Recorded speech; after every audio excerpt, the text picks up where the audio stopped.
So hello students, how are you all, जय Hind all of you. जो भी students class 12th में अभी पहुंचे हैं 2025 में, वो अपने एग्जाम लिखने वाले हैं, अभी अपनी प्रिपरेशन कर रहे हैं। अभी का वो टाइम है जब आप अपनी प्रिपरेशन को एक डायरेक्शन दोगे। अभी हमारी समर वैकेशन शुरू हो रही है, बेसिकली शुरू हो चुकी है, जून का मंथ चल रहा है। 1 जून से आपको क्या चीज़ें करनी है, कैसे करनी है, मैं स्पेशली यहाँ पे बताने वाला हूँ। साइंस स्ट्रीम के अगर आप बच्चे हैं, फिजिक्स केमिस्ट्री मैथमेटिक्स, इसके लिए स्पेशली मैंने बात की है। अदरवाइज अगर बायोलॉजी रखते हैं तो आप बायोलॉजी को मैथ से करके आपको कुछ प्लानिंग्स बताने जा रहा हूँ कैसे हमें चीज़ों को करना है। सबसे पहले 1 जून से लेकर 30 जून तक का ये 30 दिन का प्लान है। पहले मैं उसको डिस्कस कर लेता हूँ, फिर उसके बाद आप क्या करोगे। वेकेशंस खत्म होने के बाद मान लेते हैं कि 1 जुलाई को आपका स्कूल वगैरह खुल जाएगा, कैसे मेरी प्रिपरेशन होनी चाहिए इस ड्यूरेशन में, यानी 1 जून से। अभी टाइम हमारे आने वाला, 31 मई को मेरा बर्थडे बनाएंगे, उसके बाद अगले दिन 1 जून से आप लोगों की प्रिपरेशन चालू हो जाएगी।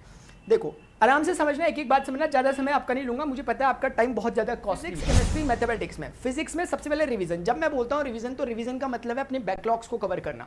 फिजिक्स में हमारे कुछ बैकलॉग्स होते हैं, मैं साथ साथ लिखता भी रहता हूँ ताकि आपको पता लग जाए। देखो ऐसा नहीं है कि अब आप पूरी की पूरी 11th को पढ़ोगे, अगर आपके पास टाइम है तो पढ़ लो।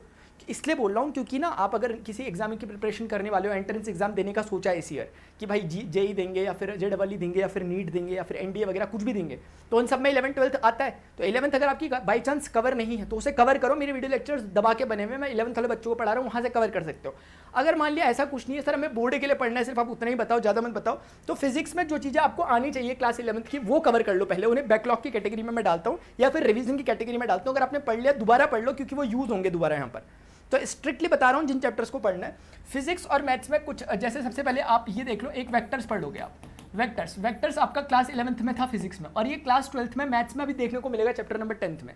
तो जितना बहुत थोड़ा बहुत आपको वेक्टर्स जितना कुछ पढ़ा हुआ अपनी 11th का देख लो, अदरवाइज मेरा एक सिंपल सा वन शॉट देख लो, आपका ऑटोमेटिकली 10th चैप्टर कवर हो जाएगा क्लास 12th का, और यहाँ का ये बैकलॉग भी कवर हो जाएगा, इसका भी रिवीजन हो जाएगा। क्योंकि फिजिक्स में पहला चैप्टर ही जब आप उठाओगे इलेक्ट्रिक फील्ड वाला, इलेक्ट्रोस्टैटिक्स वाला, वहीं पर आपको कूलम्स लॉ वगैरह में वेक्टर फॉर्म देखने को मिल जाएगी, फिर आप सोचोगे ये क्या हो गया। इसलिए वेक्टर्स अगर पढ़ रहे होंगे तो हमें कॉन्फिडेंस आएगा, एक बात। दूसरा, फिजिक्स में और टॉपिक हमें क्या पढ़ना चाहिए सर, थर्मोडायनेमिक्स काम का नहीं है, मोशन ना प्लेन काम का है, मोशन ना स्ट्रेट लाइन काम का, कुछ भी नहीं है काम का, वर्क पावर एंड एनर्जी काम का नहीं है, 11th क्लास के टॉपिक्स के नाम ले, रोटेशनल मोशन काम का नहीं है काम का। और क्या है सर, ले देखिए काम का। फिजिक्स में जो आपके पास काम की चीज आएगी वो आएगी स्ट्रेट लाइन। ये स्ट्रेट लाइन बेसिकली ये दोनों के दोनों, ये स्ट्रेट लाइन 10th के 11th के मैथ्स का टॉपिक है। 11th में अगर आपने मैथ्स पढ़ी होगी तो वहां से पढ़ना। बायोलॉजी है आपकी, तब भी से कवर करो स्ट्रेट लाइन, मैंने इसके वन शॉट्स वगैरह बना रखे हैं। ये आपके 2 टॉपिक हो गए, वेक्टर, स्ट्रेट लाइन, और थोड़ा बहुत आपको कैलकुलस का पार्ट। अगर आप बच्चे हैं 12th क्लास में पहुंचे हैं, मैथ्स रखते हो, तो मैंने भाई कैलकुलस स्टार्ट भी कर दिया। आप कहाँ चक्कर में पढ़े हो, आप सोच रहे हैं 1 जून से पढ़ाई स्टार्ट हो रही है। हाँ, 1 जून तक मेरा चैप्टर नंबर 6 खत्म होने वाला है, 5 खत्म होने वाला है, 1 जून आने तक। लाइव क्लासेस लेता हूँ रोज आके, आपको अभी तक इन्फॉर्मेशन नहीं थी तो लाइव क्लासेस को ज्वाइन करना। कैलकुलस में आपको बेसिक डिफरेंशिएशन इंटीग्रेशन आना चाहिए, लेकिन ये उनको बोल रहा हूँ बेसिक आना चाहिए जिन लोगों की मैथ्स नहीं है। जिनकी मैथ्स है उनको तो एक मौका मिल रहा है सीधे सीधे यहाँ कवर करने का। तो ये छोटे मोटे बेसिक्स हैं, और एक छोटा सा पार्ट ट्रिग्नोमेट्री का, तो ये आपको मैथ्स और फिजिक्स दोनों में कवर करेगा, दोनों के बैकलॉग्स को कवर करेगा ये टॉपिक्स जो लिखे हुए हैं। ट्रिग्नोमेट्री आनी चाहिए हर हालत में। चैप्टर नंबर 3 जो क्लास 11th का था उसके फॉर्मूले वगैरह एटलीस्ट आने चाहिए फिजिक्स पढ़ने के लिए। स्ट्रेट लाइन आनी चाहिए, वेक्टर्स आने चाहिए, लिमिटेड आना चाहिए, पूरा आना चाहिए ऐसा मैं नहीं बोल रहा।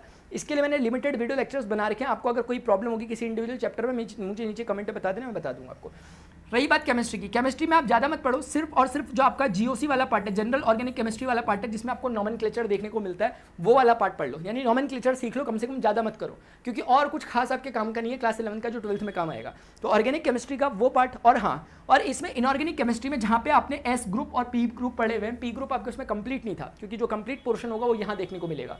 वहाँ पे आपके पास पी ग्रुप के कुछ ही ग्रुप्स को लिया गया था, 2 ग्रुप्स को लिया गया था, बाकी बचे 4 ग्रुप्स को यहाँ क्लास 12th में लिया जाता है। तो फिर भी एक बेसिक अंडरस्टैंडिंग के लिए एस ग्रुप और पी ग्रुप जो आपका होता है, इसको एक बार कवर कर लो, ठीक है। इतना सा कवर कर लो, एक बार रिवाइज कर लो, जस्ट इतना कह रहा हूँ। और यहाँ पे जीओसी कवर कर लो, केमिस्ट्री में ज़्यादा नहीं करना। मैथ्स से मैंने आपको बता दिया, मैथ्स में जो चीज़ें काम आएंगी, एक रिलेशन इन फंक्शन आपको आना चाहिए क्लास 11th का, एक वो आना चाहिए। दूसरा आपको स्ट्रेट लाइन आना चाहिए जो आपने पढ़ा हुआ था, और एक आपको ट्रिग्नोमेट्री आनी चाहिए जो नीचे कॉमन हो गई।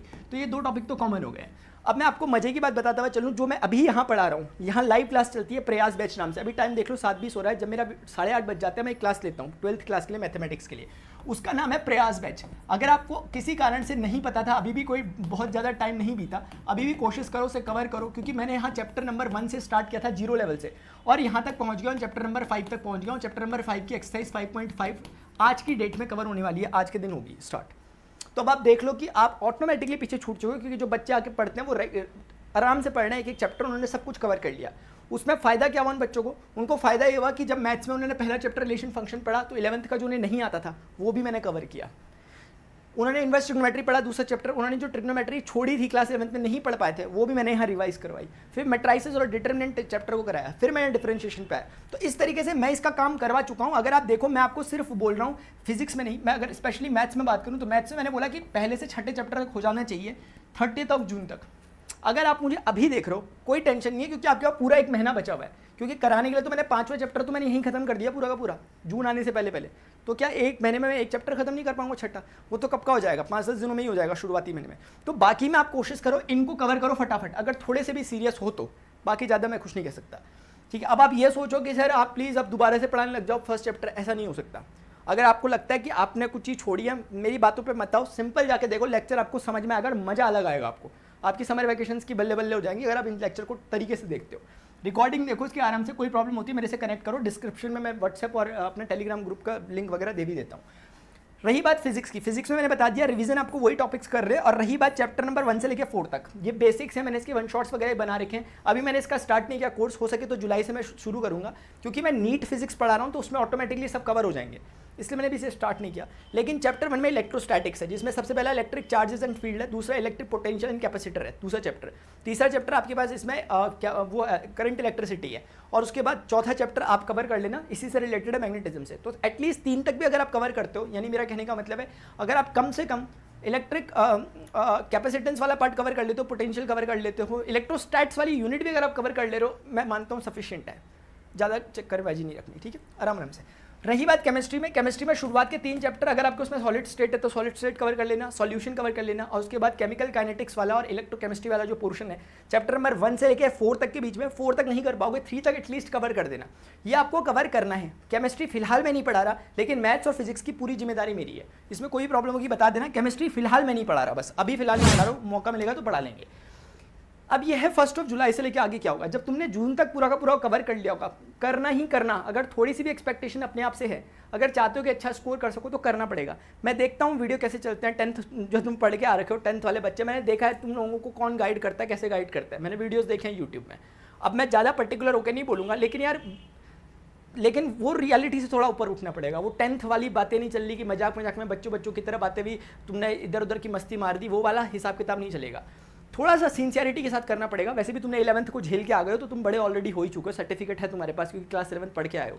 तो इसलिए क्लास 12th में जब वो सिंसियरिटी अभी से आ जानी चाहिए, क्योंकि 12th में तुम्हारे पास टाइम बिल्कुल नहीं होगा, क्योंकि जैसे ही तुम स्कूल जाओगे ना धीरे धीरे कुछ ये कभी कुछ होता रहेगा, फंक्शंस वगैरह स्कूल में, फिर धीरे धीरे तुम्हारे प्रैक्टिकल की तैयारी होती रहेगी, तुम्हारे पास प्रैक्टिकल का अलग लोड रहेगा। लास्ट के टाइम में बच्चा कभी नहीं पढ़ पाता, जो कुछ तुम पढ़ पाओगे। अभी तुम्हें लग रहा होगा कि यार यहीं पे हमने 5वां 6ठे चैप्टर कवर कर दिए तो बाद में क्या करेंगे, बाद में मौका ही नहीं मिलता करने का कुछ, क्योंकि तुम्हारे पास इतने सारे काम करने को होते हैं। बाद में तुम प्रिपरेशन भी करोगे किसी कॉम्पिटिटिव वगैरह की, नहीं भी करोगे तो तुम्हें प्रैक्टिकल वाइवा अपने असाइनमेंट बनाना, इतनी सारी चीज़ें होती करने को, और प्रेशर अलग रहता है, तो नहीं हो पाता। इसलिए जितना हो सके जल्दी से जल्दी कवर कर लो, अगस्त सितंबर से पहले जितना हो सकता है कवर कर लो।